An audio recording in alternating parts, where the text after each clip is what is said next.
I've been searching for you here for so long, so long. I've been searching for you here for so long, so long.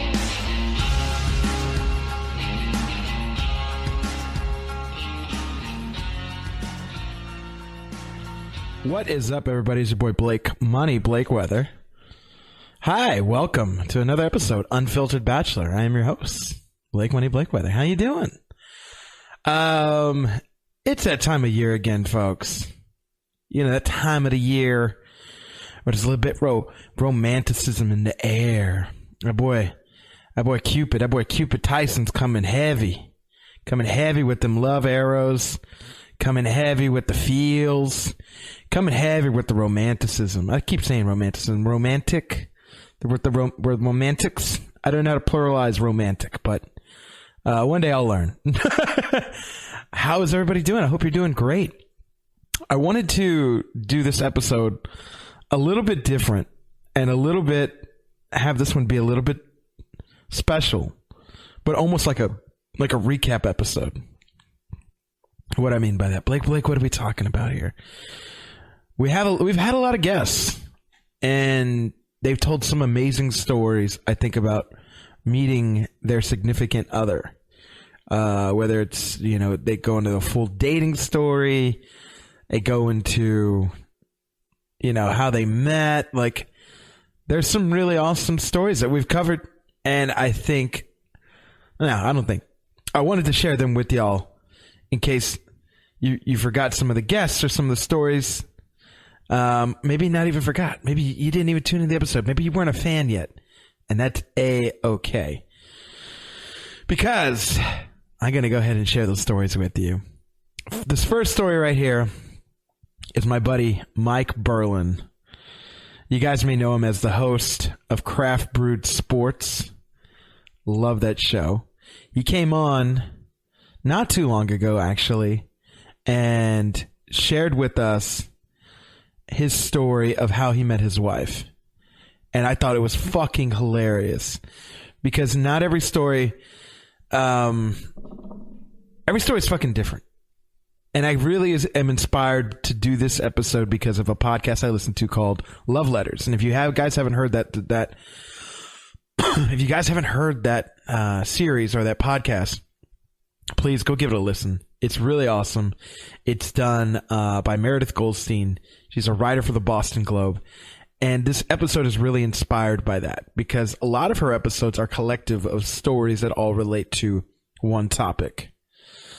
And she kind of intertwines and cuts in interviews with her friends and sort of people that have to do with whatever topic, whether it's a breakup or meeting a new person, going on a date, dating after, being in love. It's like all kind of fucking shit that has to do with relationships and dating. So I'm very inspired by that episode. So shout outs to Love Letters. And I wanted to kind of do this episode in that vein. So in this episode, I've kind of intertwined interviews and stories from people that really have either come on or people that are close to me. So in kind of order, we have Mike Berlin, like I'm saying, from Craft Brewed Sports, and we broke down Let Me Freak by Lil Dicky, and he did share the story of how he met his wife. And I referenced Love Letters because on the show they talk about this idea of a meet cute story. Meet cute. What's a meet cute story, Blake? Let me fucking tell you. Meet cute story is one of those like stories like that's straight out of a rom-com. You can't make the shit up. And sometimes you can, I guess, if you're writing a fucking rom-com story, but like the shit's fucking cute as fuck sometimes. Or it's like weird, awkward as fuck, like some Ben Stiller shit. Or it's just like, I don't like the person and this, that, or the other. And so I've got a few stories here for you. We're going to hear a story of Chance from old Daniel Chancellor, who is the host of No Distraction Sports Talk. He's also, I believe, a boxing announcer for amateur fights here that go on in South Austin Gym. we also hear the story from my dad, if you remember that episode. So Chance came on an episode. We kind of chatted. My dad came on an episode not too long after that, told the story of how he met my stepmom, his wife. And then kind of closed down the show with my grandma and how she met my grandpa.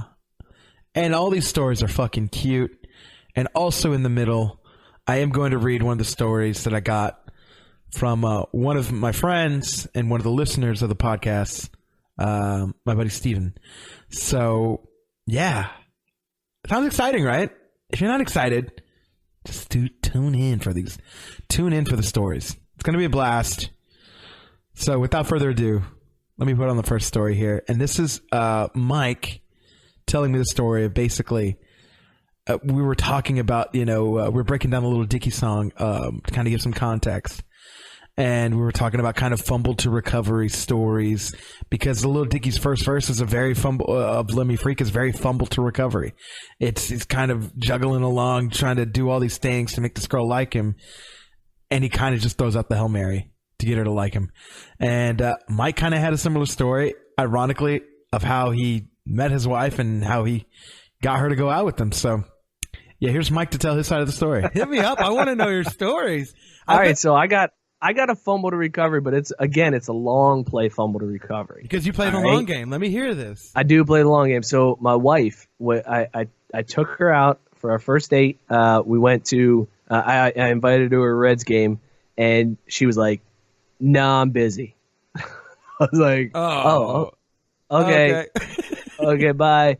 Like walked away. And then she comes over to where I work and she was like, "Hey, my plans fell through. You still want to go to that game?" And I was like, "Yep, sure do." And she was like, "Okay, can my sister come?" Oh. And in my head at first I was like, "What? Okay." But then I realized it meant that she didn't want it to be a date. She didn't be alone right? with you. Yeah, she didn't want to be alone. Yeah, exactly. So we go out. Her sister comes along. It's fine. Everything's a good time. We end up hanging out that week. We go out a couple of times during the week, and then I was like, "Hey, I really dig you." And she was like, "You're not my type." Like, flat out, not my type. Shot me down.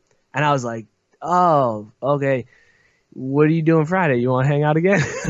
Yeah, by the way, anyways, fuck what you're talking about.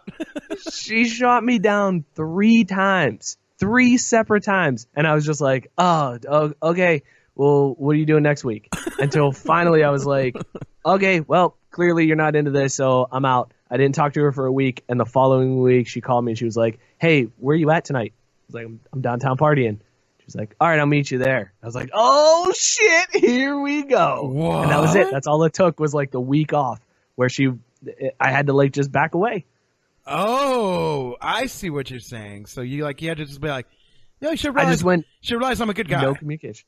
Right. Yeah. I went no communication. I was like, all right, I'm done. No text, nothing. And then she like wanted to come hang out. And that was it. That was the night that was it. We were together ever since. Man, it's been 89 My years, birthday, huh?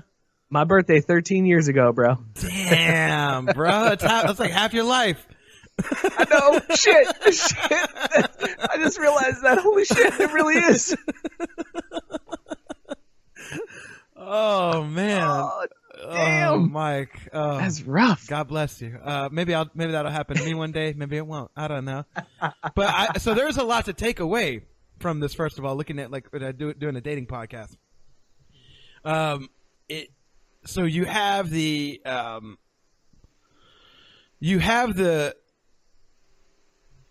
instance where you're really into her and you met her, you said, at a party? Now, we actually worked, she worked in a place that was right next door to my work. So, like, when we first met, we were both outside smoking heaters, and I was like, "Oh, hey, how's it going?" And I struck up a conversation, and then, like, literally anytime I saw her go out for a smoke break, I'd be like, "Oh, I gotta go take a smoke break. Yeah, I'll be back." I was like, "Oh, fancy meeting you here." And you're like, "But it Hey. wasn't fancy. I know you." Right. Like, hey, how are you doing this fine day? This fine smoke madame? break.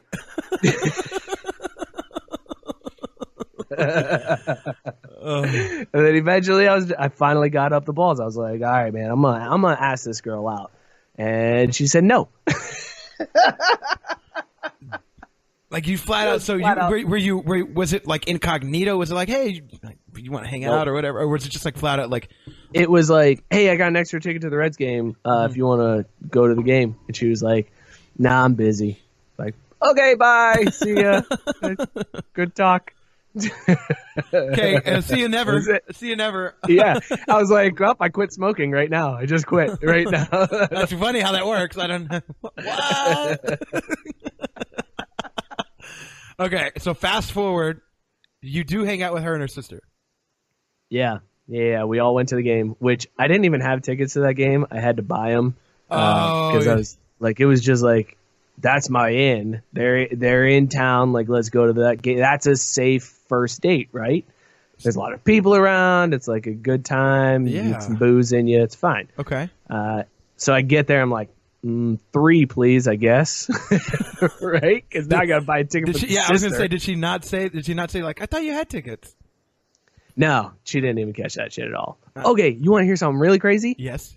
I didn't remember her name when I asked her out. Oh. Couldn't remember her name. No idea. No wonder she said no. I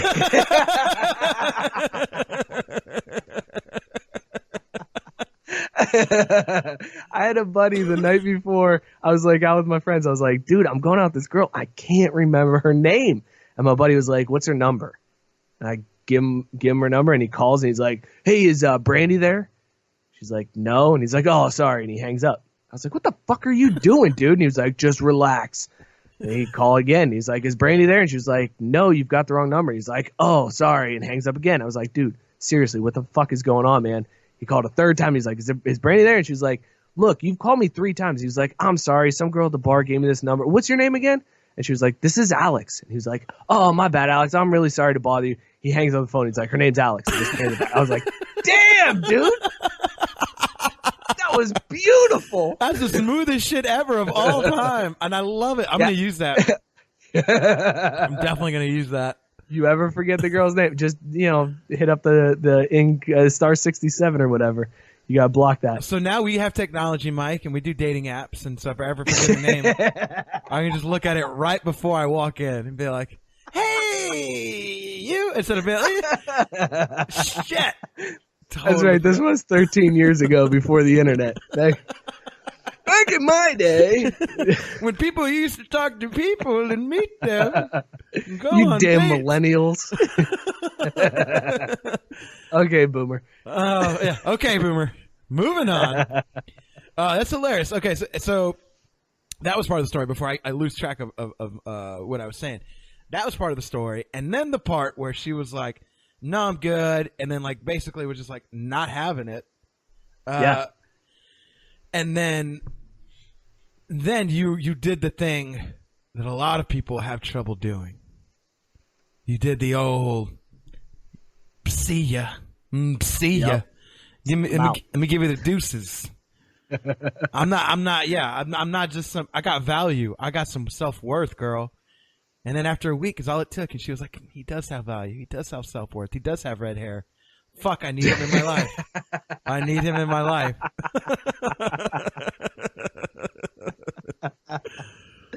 That's just important to do, though, man. Like, I mean, if it wasn't for my friends being like, dude, stop trying. What do you do? You're trying so damn hard. And I think so many people fall into that trap where it's just like, because I knew after that first date, I knew that was the girl for me. Like, she was perfect for me. Mm-hmm. Like, everything about her was perfect. And I was like, this is the girl and I hung on to that so much that I was like, I can't fucking stop, because if I do, then she's going to find somebody else and they're going to be better than me. So you really have to like realize that you got to be able to let people go, right? You got to be able to be like, no, it's cool. If this is meant to be, it's going to happen. Right.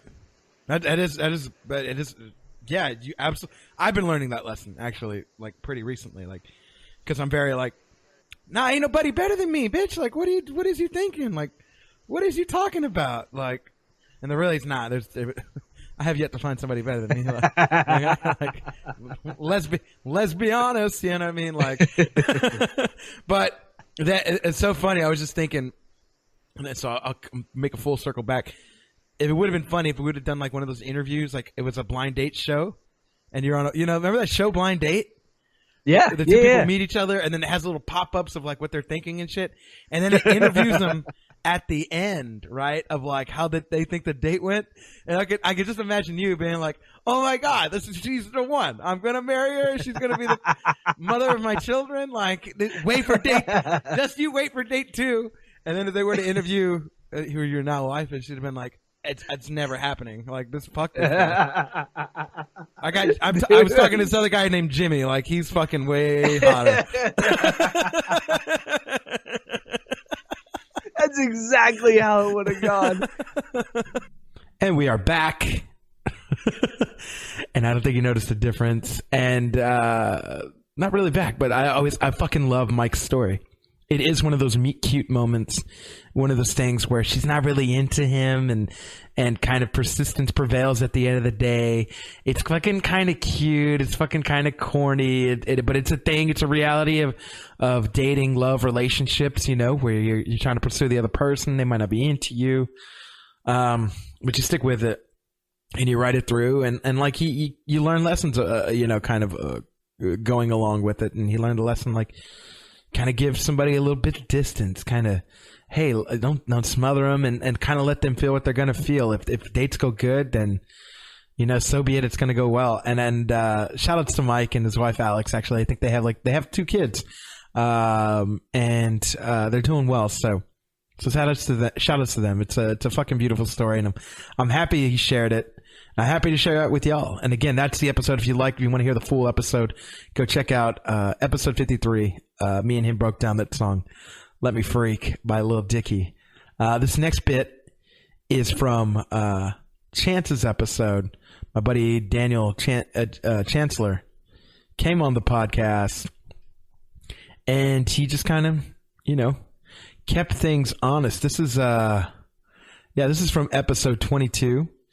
And he touched on the subject of, first off, how he met his significant other and then their first date. And I really thought this was another awesome story.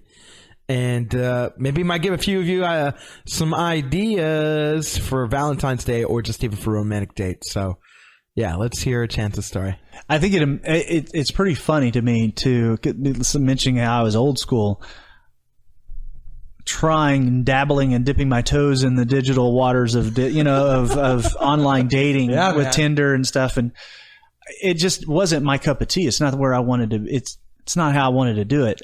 Ironically, the woman I'm seeing now, our company does a lunch once a year for the whole company, and we get off work early. We go to Perry's. We have the pork chop. Oh, pork chop at lunch. Yep. Oh. We get juiced up on the boss man's dime, and we go our separate ways by 2 o'clock, 3 o'clock in the afternoon on a Friday. Well, I decided almost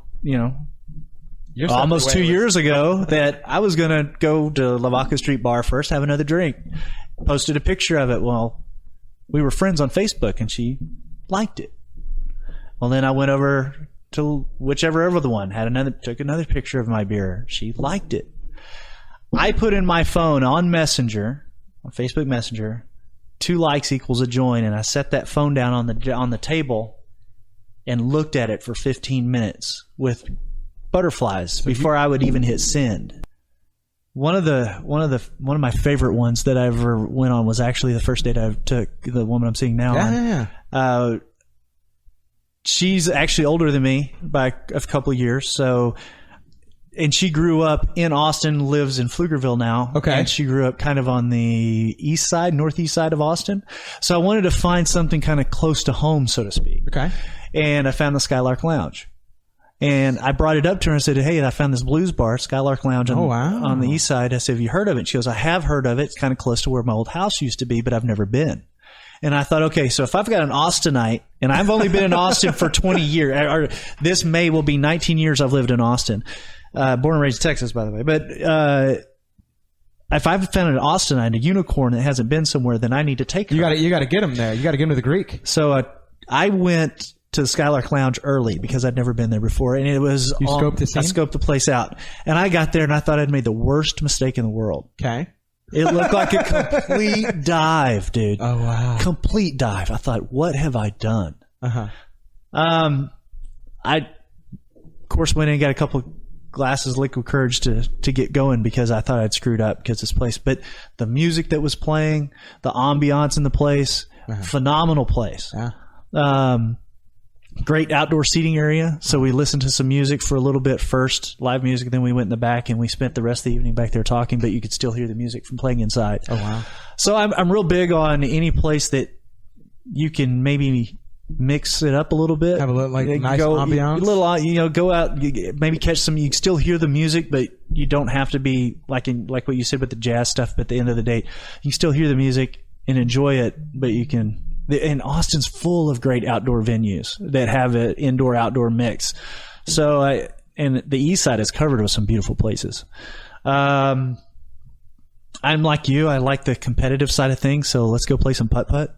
Something outdoorsy, and if we can end the night, I took my Tanya. We ended our night with a walk around the Capitol. The Capitol building is one of the most beautiful places that you can actually walk around at night because of the way the place is lit. It's actually it's kind of romantic because there's not many people around. They've got park benches. It's public. It's open all the time, so you don't have to worry about like you're trespassing or anything like that. But it can be a lot of fun and very romantic, and we had a really good makeout session on one of those benches on the. So the old man still got it. What are you talking about? So it was. When it comes to dates, especially if the date is going well, there's nothing. I'm with you. Let's go to a bar. Let's go to a place where there's some atmosphere. Let's get to know each other, and let's kind of play it by ear. After that, maybe have a plan, right? But have a plan based on how the date is going. Yeah. Again, being old school, if the date is going well and you obviously have a plan for it to continue, have that plan to be where there's as few interruptions by electronic devices as possible. No distractions. Exactly right. Plug. Anything that if the phone's coming out, something's wrong. Yeah. In my opinion. Take a picture though. If you were having a really great date. So I Snapchat when we were at the jazz bar. Like she Snapchatted and I Snapchatted just because it's like I didn't mean to neither one of us meant to for it to be a distraction, but just oh my God, this is look at this. Yeah. I think one of the most in her mind, if you say, you know what, this was a really great date, and if all I get is a picture with you at the end of the night, let's get a picture together. Oh, you do that? Okay. You know what I'm saying? You've got that. This was our first date moment captured, and you never know. You never know. You never know. I like that. Okay, so that was 1 and 2. So I'll do my 2 and 3, and then you do your next to it because you've kind of set the trend of Skylark Lounge. Yeah, Skylark Lounge. Okay, it looks like a hole in a wall. It looks like you're going to walk in there, and there's going to be an old guy telling you where you can park and where you can't park. Oh, wow. And you're going to go, where am I? And you're going to go in there. You're going to have a great time. I promise you, great time. Okay, and then the Capitol Late Night Walk. Capitol Late Night Walk is after you've had a few in you. Well, even if you don't, I mean, we did it at we spent 8 hours on our first date together. That's amazing. It was a great date. Whoa. Yeah, the date was supposed to start at 8:00 that night. I got to Skylark at 7:30 just so I could scope the place out, and I dropped her back off at her car at. She got there a little after 8 because of traffic, so she was a few minutes late. Yeah, I was going to say the longest I've had a 7-hour date. So. I dropped her off at her car almost 4 a.m, and I even tried to talk her into going to Mount Bonnell with me so we could watch the sun come up. Oh wow! Look at yeah, baby. So yeah, that was Chance's story, and I think it's another cute little thing, man. You could kind of tell the guy's he's really into his partner. You know, he's really into. The guy's romantic at heart, goddammit. What can I say, man? I've known the guy for going on 3 years now, and he's just a fucking sweetheart. And you're always happy to hear good things happen to good people. And yeah, man. I don't know. It's so fitting. It's so fitting with 'tis the season, and this is a season of love and romantics and yada yada, all that good feels. Everything that Drake wants to feel, you know. Kiki, do you love him? Hopefully for Valentine's Day you do. Before I get to the next story, I thought this next bit was pretty fitting before we hop into the next story, because this is a story that was written in from my buddy Steven. I've known him, and I always appreciate when fans write in. I never force them to, but it's always fucking cool when they want to participate. So he wrote me in his story, and this is how he kind of met his significant other. So we met as enemies. She was dating a friend of a friend's ex. We disliked each other for a while, but always ended up at the same parties and bars, and eventually talked and started setting up dates. She got mad when I wouldn't walk her to her apartment one night. We got together, and she told me. So you reckon she told him, that she got mad that he wouldn't walk her to her apartment.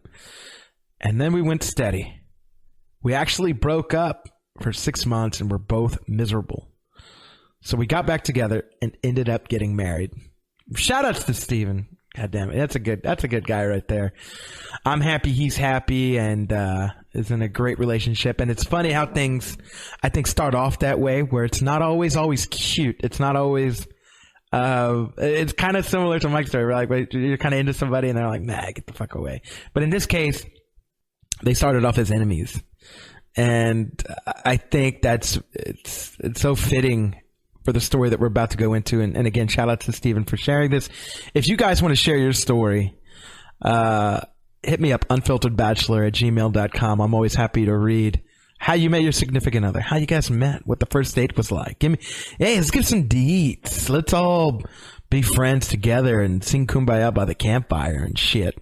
But yeah, this next story, I think Steven's story, and then the way this next one starts off, it kind of goes kind of similarly. There's some similarities, at least in the beginning, with somebody not liking somebody or both people not liking the person, and kind of things work out in the end. This is actually from episode 30, Unfiltered Bachelor, episode 30. Go check that one out. That is actually my dad. And in this case, he told the story of how he met my stepmom. And I'll let him tell it, but I think you'll kind of see the similarities of where it goes. Motherfucker gets deep, to be quite honest with you. He gets deep, drops some knowledge, but he kind of tells a full story from start to end, and it's there's a lot to take away from my old man. So shout outs to him. Love him to death. Guys, let's check out his story. So when I met Lori, I mean, I was out having fun, right? Okay. And I didn't say, the night that I met her, I didn't say I was going to go out and hey, tonight's the night, man. Tonight I'm going out and I'm meeting my bride. Y'all don't even know, bro. Yeah, I mean, and I mean, Lori will tell you, I mean, the night she met me, she didn't like me. She thought I was an asshole. I mean, she thought I was a jerk. And, we started talking, and we would see each other out, and then we started talking by phone. And so let's break this down. So she thought she was. She hated me. Yeah. She thought she was the opposite of cool. Yeah. Yeah. So, and now she's, God willing, we get to December, it'll be 20 years of marriage. To be like, hey, I'm not the opposite. I'm the cool side of the pillow, girl. Oh. Man, you'd have to ask her that one. That's not for me to. Well, what did you do? You obviously you kept pursuing her, so obviously something that you did. I fucking clubbed her over the head, and just old caveman technique. That's been the end of this podcast. Thank you, everybody. Couple of roofies. And, yes. Bill Cosby sponsored this podcast. I just want to let you know. Jello pudding. But what did you do? You obviously were feeling her. You're like, you're probably not feeling me, but I don't give no fucks, because you know what? I really like you. What was the differentiator where you were like, who did you hit? Look, it's different shit back in your day. You're like, you obviously had to hit up a buddy for a phone number. Nowadays, we can go on a Facebook and be like, yo, what's up, girl? Let me slide in them DMs real quick. But y'all didn't have DMs back then. You had friend of a friend, right? Like, that was a lot of. Is that how you? Yeah, I mean, that's it was a friend of a friend, and okay. I mean, there wasn't dating apps and right. And so I'm saying, like, let's break this down real quick. So, man, we met her one night. She wasn't feeling you, and you tell your friend of a friend, and you're like, I really like her. Or how did the next time you saw her meet? So the next time I saw her out, and I think I asked her to dance, and we danced a couple of dances, and then from there I would see her out. When I would go out to different dances, and then we started talking from there. I mean, our first date, we were really supposed to have been going out with a bunch of friends. Okay. And so we had planned this friend date thing? Well, so, yeah, we had planned this whole group thing. Okay. And so a bunch of us were like, yeah, we're going to go to San Antonio. We're going to go see this group play. And the weather that night kind of turned here. It was January, and it was cold, and and the forecast turned into, the roads were supposed to be icy, and everybody bailed. Right. And we wound up going. One of y'all bailed. Yeah. And we went, and we had a good time, and we danced, and we had a blast. And then from there, so you realized you might be an asshole, but you can dance. I danced my way into her heart. That's what I did. Gentlemen, take this as a lesson. Go to some salsa classes. Get over to Arthur Murray and start doing some dance classes. And go watch you some YouTube videos. Go dance your way to a Baryshnikov, do some stuff like that.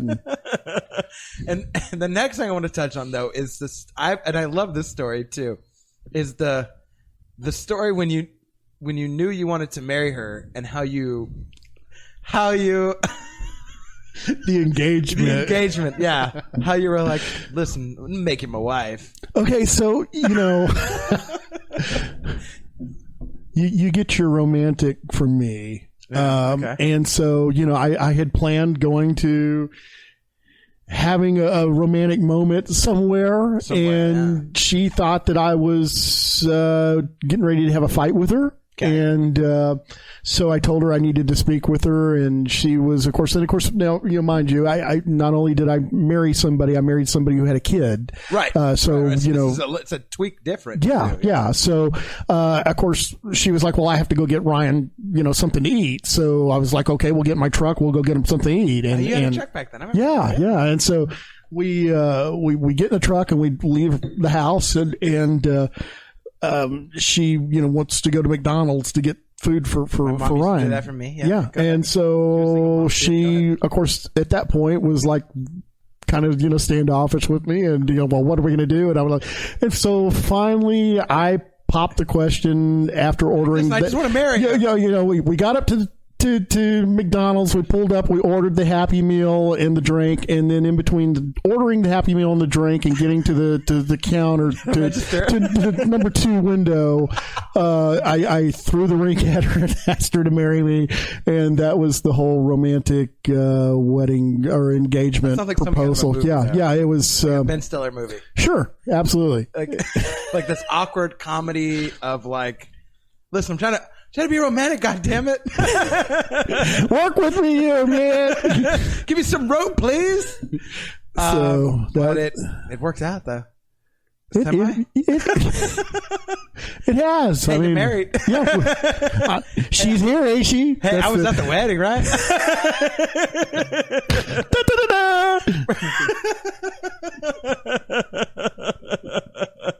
So.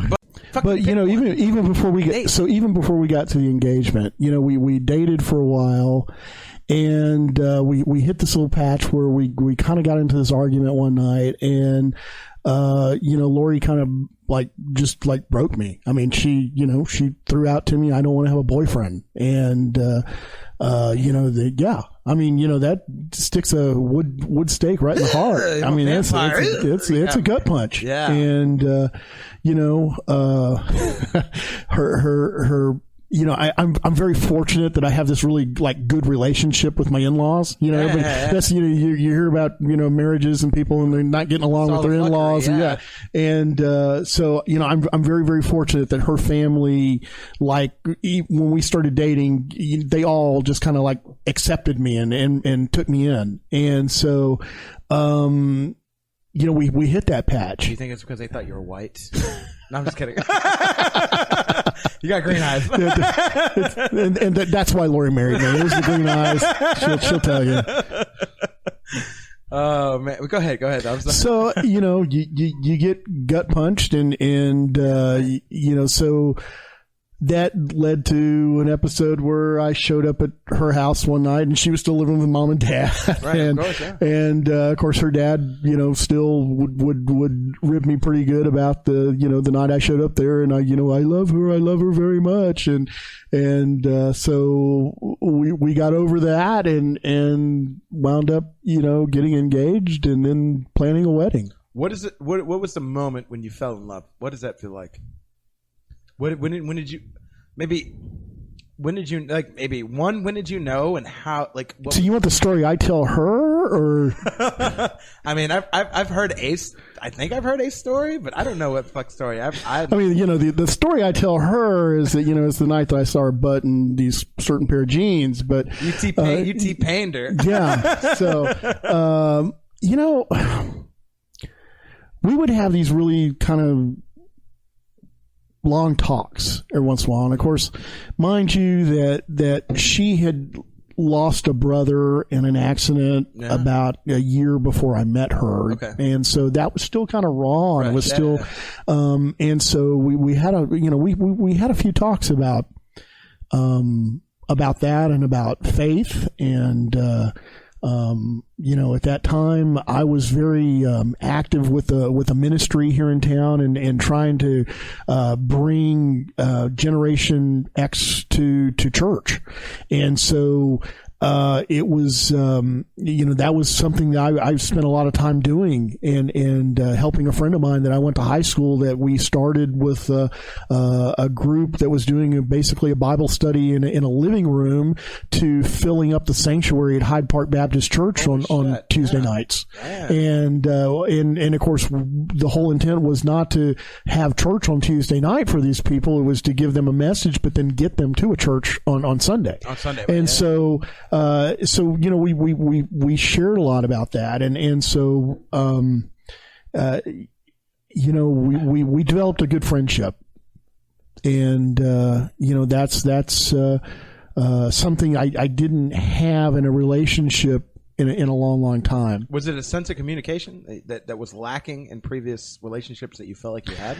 No, I've always had good communication, so I don't think that was anything. I think just as I've told you, there's three people who come in your life. I talk about this religiously. And friends for a reason, friends for a season, friends for a lifetime, and I translate this to relationships. There's relationships for a reason, relationships for a season. And so I don't have any regrets from any of the relationships. No. I mean, the relationship I had with your mom led to, having a kid. Badass. Yeah. And so, I'm pretty damn proud of my son. And, the other relationships that I had, even though they were failed relationships, I'm still friendly, with them. And I never left those relationships with, and it's probably some of the things that me and my wife have kind of had arguments about, because he's like, oh, you're friends with this ex-girlfriend on Facebook. And it's not like I left the relationship in a bad way. We just kind of grew apart. Right. And so,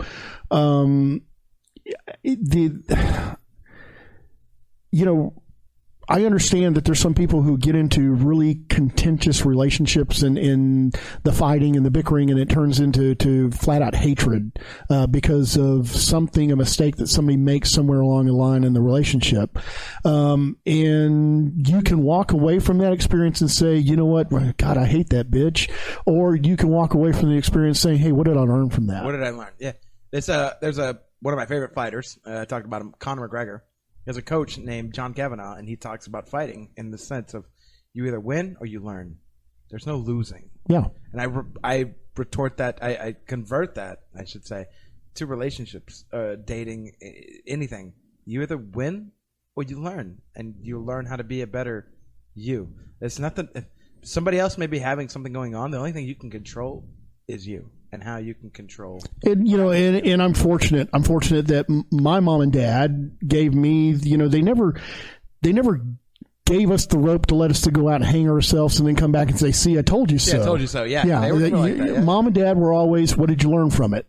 And, they gave us the room to go out and fuck up, and they gave us the room, thank God social media doesn't exist and Facebook and Instagram and all this stuff doesn't exist back when we were kids. Yeah. I mean, cause then I wouldn't be successful on it. So, and I just, the way we were brought up, and obviously I understand times change, and this is completely a different time now than when we were kids, and so I'm fortunate to have that upbringing because a lot of people don't have that mother and that father that are driving them to be a better person, to be responsible, to understand, and in a relationship, once again, it's a lot of work. And, am I the best husband I can be? Probably not. Can I be better? Yeah. But, fortunately I have somebody who loves me enough to put up with me. That's what everybody's trying to find. That's what everybody's trying to find. But that moment that you find when you find it, I know what that moment is, recently with... And, and I can't tell you that there was this song, all of a sudden, this magic moment, or anything like that, or it was... it was a collective of things. It was certain events that happen along a timeline that you sit back and your love meter, and you look at it and you go, yeah. And you awake one. That you wind up in the drive-thru at McDonald's and you throw the. I love you, okay? And you know what? Here's the Happy Meal. Be happy for the rest of your life. And here's the ring. Right, the eternal Happy Meal. Hey, we dropping bombs. Yeah, I just shout out to McDonald's. Shout out to McDonald's for them Happy Meals. They making life happy for couples out there. Shout out if they making your life happy right now. If you're in McDonald's line right now, listen to this. The only thing is that McDonald's doesn't do the orange drink anymore, which I kind of got that taken away from me as a little kid. That I never had the birthday party at McDonald's that I wanted. Everybody else had the birthday party at McDonald's with the orange drink. Playground, the one on Old yeah, and so you don't even have playgrounds anymore because little kids, fell out of the jungle gym. Chick-fil-A. You got to step up. You got to step up your game now. And go have your birthday at Chick-fil-A. You got to pay $6.99 for a chicken sandwich. You go to McDonald's now. You have to order off a console now. You don't even speak to somebody. So. Nope. You're talking to a robot. You about to robot vagina your life. But I think what I was getting at is it's more because I can conceivably remember the moment where we're not going to bring her name up, but we call her crazy and then we say her name. Yeah. The moment though that I was like, oh, I probably love you, and then my ex, obviously, I can conceivably and vividly remember the moments, not just the collective ideals, but the moments. So you've had the gut punch, yeah. You've had the gut punch now, and it when you get the gut punch, it sucks. It sucks because you're in love. And you're like, fuck, I'm about to do everything for this person, and there's not gonna be anything I'm not gonna do for you, and I hope they don't ask for it. Yeah. And that whole thing. Yeah. And I know that when I went through my first gut punch in another relationship, I'm so lucky that my mom sat there and listened to me crying on the phone for an hour. Right. But the night that Lori and I had this, and it, we're going back and forth, and she pops out to me, I don't want a boyfriend anymore. You get back in your truck and you drive back to your townhouse and you're like I'm not crying, you're crying. Yeah. And I literally drove back to my place and I just went up and crawled up in my bed and I was like, wow, I thought I was doing good here. Right. And I thought I was doing everything right, okay? And at that point it doesn't matter how good your career goes, it doesn't matter how good your business goes. None of that shit none of that shit matters in the sense of when feelings take hold. Yeah. That's what I'm saying. Yeah. You can be the biggest fucking billionaire in the fucking world. Hey, guess what? You still got feelings at the end of the day. Oh, yeah. And when you get gut punched, you get gut punched. It doesn't matter. None of the shit of what you have or what you're doing or how good business is going or how good your life's going. At that point, none of that shit matters. Yep. And, thank goodness I was persistent You're persistent. That's what I'm saying. Yeah. And, I can't tell you what the exact moment is that after that I was like able to convince her to, win her back over. That'd be a good podcast for you to ask her. Of course. But it's going from that moment to standing at a church and sitting there watching them open up the doors at the back of the church, and there she is in a beautiful white dress and walking down the aisle to marry you. How the fuck did I get here? Yeah. How'd I hustle my way into this? So yeah, that was the story from my old man. I love him to death. And we had a good time recording that episode. Again, that's episode 30 for those that ever want to check that out. And now we're going to kind of round out. We've heard all kind of different stories, and I want to kind of round out the episode with somebody who means a fuck ton to me. Somebody who raised me and helped raise me and kind of made me the person that I am today. It's my grandma. And my grandma tells the story of how she met my grandpa. So to give a little bit of context, her birthday was February 2nd.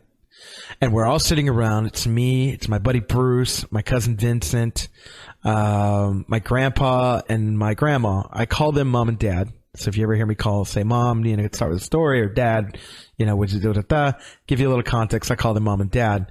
That's how close we are. And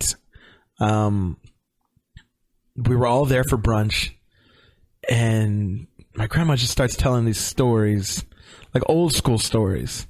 And she started to get into the story of how she met my grandpa. She does not fucking know. Little does she know, your boy busted out the recorder on his phone, so if the quality sounds a little different, you guys know why. I didn't want to bust out the microphone, make her all shy and shit, even though, God bless her, you'll hear her charisma, and you'll kind of see. I get it from I get bits from my dad, get bits from my grandma, and these motherfuckers they are no stranger to telling a goddamn story. So, and I'm so happy to be able to do this. Unfortunately, I wasn't able to do it with my other pair of grandparents. My dad's side of the family, his mom and dad, my other grandparents, they've unfortunately passed. So I think it's very important to be able to capture moments like this and be able to share them with y'all. I think the story is fucking beautiful. It's fucking awesome. And again, so to set up the story, she has told us that the first time that she saw my grandpa, and he had came to try to see if a friend of his, who was actually dating one of her older sisters, she's one of 9, and she's actually the youngest, and his friend was dating one of her older sisters, and he had come by the house apparently and came to check. Forget Johnny Gamiro or Johnny Gamirez or some shit like that. He came by to check for his friend to see if the friend was at the house. He ended up not being at the house, but my grandma said she saw him, and at the time she answered the door, she had curlers in her hair and all kind of shit. She was getting ready to go out, and so she had known that he was in town and that he was going to be going out that night. So that was kind of the setup for the story. Like, so now it's very early on in the story, but that's kind of the setup of the story. She kind of realizes, hey, she kind of likes this guy. She sees this white man answer the door. My grandma's Mexican. She thinks he's very handsome, and she wants to get dressed up that night with the intention, and she wants to be with her best friend Vicky. They want to go out with the intention of looking for my grandpa this one night. So I'll let her tell the rest of the story. It's fucking great. I think it's one of the cutest stories. And I'm gonna let my grandma take it away. Hope you enjoy. Good guy, this real good looking guy, I said, came looking for Johnny Gamero. I said, and I like him, Vicky. And I said, but I didn't like his pants are about this much above his ankles. I said, and I don't like that. And Vicky goes, pull him down. I don't know him. How can I pull his pants down, you know? But I mean, she meant it in a good way, you know? But it came out kind of funny. And I said, Vicky, can't do that. But after I got married, we wind up in New York. I was going like, that makes sense. Now, all of the New Yorkers wore their pants about this much above their ankles. I Businessmen. wanted style. Yeah. Business guys, suits and all, waiting for the train to go to New York and stuff. And their pants were about this much above their ankles. I was going like, well, that explains it then, Yeah. But the pants did come down after we got married. No more short pants for you, boy. No more. So, but anyway, yeah. So So how did y'all Anyway. find out that night? Did you find him? we didn't find him. We Okay. didn't find him. So we found a bar though. Vicky and I. They had a. Best thing, yeah. Yeah, for us, there was a club right here on Congress, actually, and it was called the Continental Club. It's still there. Is it still there? It's still there. I went there not too long Yeah, ago. it's still there. Yeah, it's still there. Club is there. Well, I haven't been there since what? the cows went home. And Sandy's was there. We used to go eat little Sandy then. Sandy's still there. Yeah, but Martin Continental Road. Club is still kicking. Man. It's still kicking. You know where the Coliseum in the Long Center is at? Mhm. Big deal. Yeah. Okay, way in the back, they had, back where they had professional wrestling. But they had a minor league baseball team. Atlanta Braves had a minor league baseball team here in London. Uh-huh. Down there, the ball field was down there. Really? Back there, and that was in 64, 65, yeah. Wow. Yeah. I mean, What were you doing that night, Dad? Do you remember that night? No, I don't, because I didn't know where Johnny was at. I don't know where. I stayed somewhere, but then I went This back. is what we looked like back then, Bruce. Yeah. We got married That's by the then. church in This New is York. The now, then. This is Yeah. the now. That's what was. This is what is. What happens to you after 183 years of marriage? Yeah, we got married here by the justice of the peace. Yeah. Just civil law, but being cats, we had to do it the right way. I'll show you. And that's one good I'll show you thing. the then and the now, guys, and you'll be shocked. Okay. That was a good thing that we didn't have that between us. Like you're a different religion than me, and we have to work through this. So that was easy because we were both Catholic. So when we got there, we already had Mike, and so we got there. I'll bet you that you guys, well, you didn't know that about I gaming. never heard that story. I don't think. What? Where you San Antonio and one? Dad met? I don't think. Oh, well, you never asked. That's true. You never asked. And it's good that you're asking because one of those days we ain't going to be here and ain't nobody going to tell you that either. So what happened After that, I ran into Gameter and I told him, I said, I like your friend. I want to meet your friend. And this was the dude that was dating your sister? Yeah, Johnny Gameter was dating Tia Nena. Okay. And he was also a cat. Johnny was. He was very good looking. And anyway, I told him, I said, I like your friend. I want to meet him. I said, what is his name? His name is Robert Stevenson. He said, we call him Steve in the Army. I said, okay. So I said, I'd like to meet him. He goes, I'll bring him over here next time. I said, okay. So when I met him, I liked him, but I noticed that he was a little nervous, A little nervous? He huh? still is. Yeah. He still is. So Did he have his eyes closed like he did? well, actually, no, they were open when he met me. Here I am, Pero Tia Irene told him that one time because he came over to eat at the house. Mm-hmm. And she said, how do you find your mouth? Your eyes are always closed and you're eating and your eyes are closed. How do you find your mouth? And I guess he was embarrassed. He opened his eyes. But he still closes his eyes and he does this. Mm-hmm. All the time. Across his arms. All the time. Remember, he stands 2 inches away from the TV.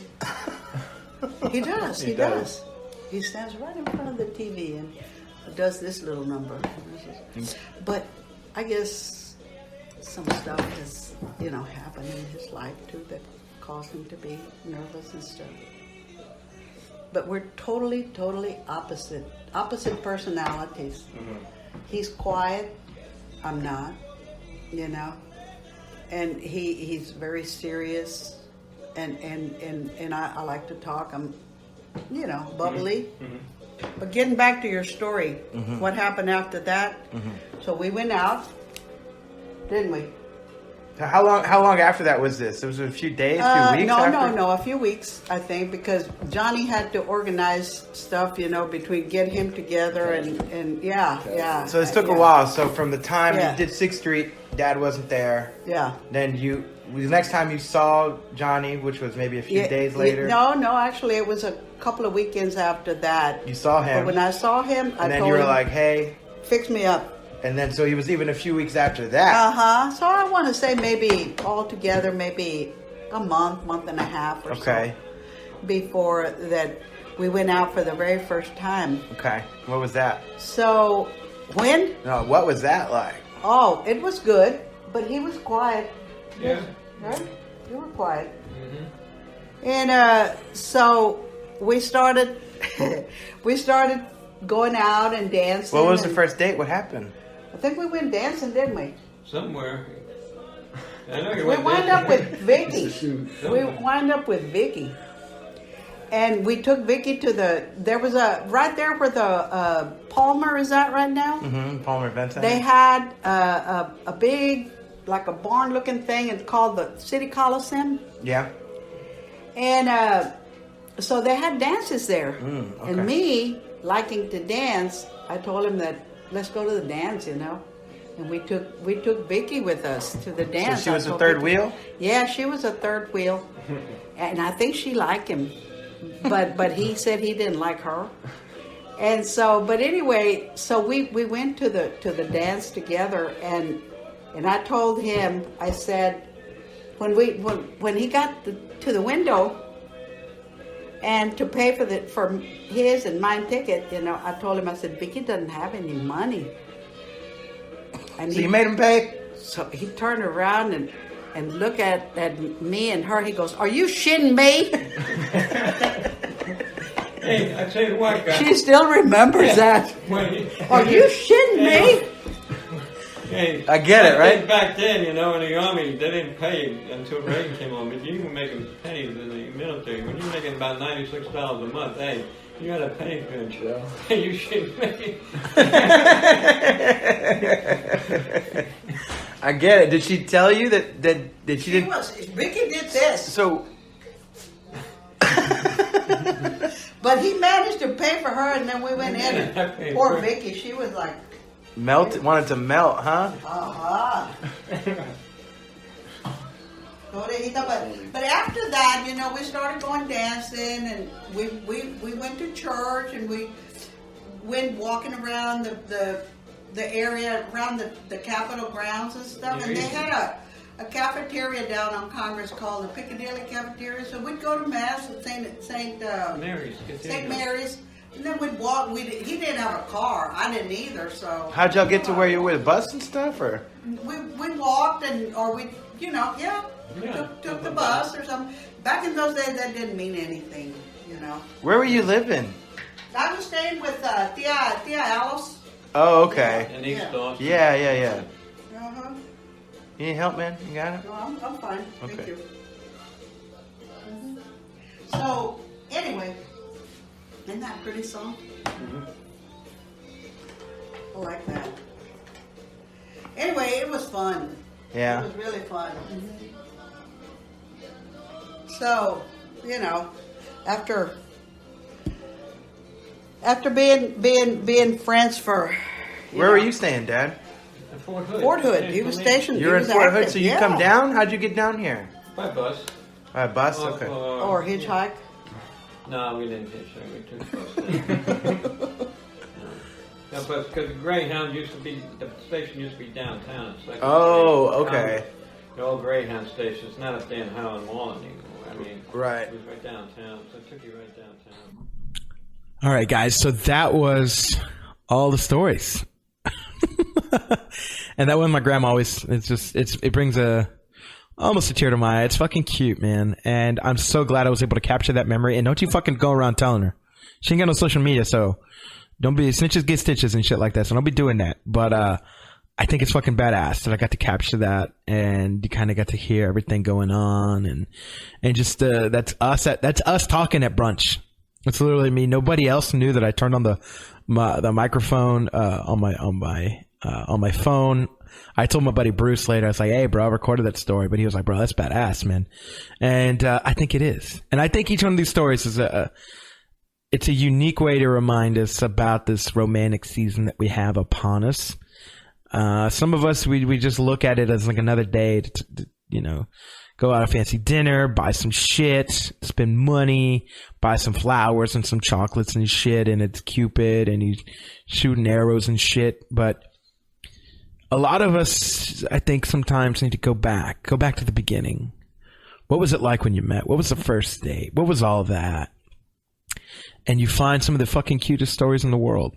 And you can't write the shit. Like Hollywood couldn't write the shit any better. Like they could write close, but sometimes you can't write the shit. And it's something that we all look for. And we all try to find those meet cute stories.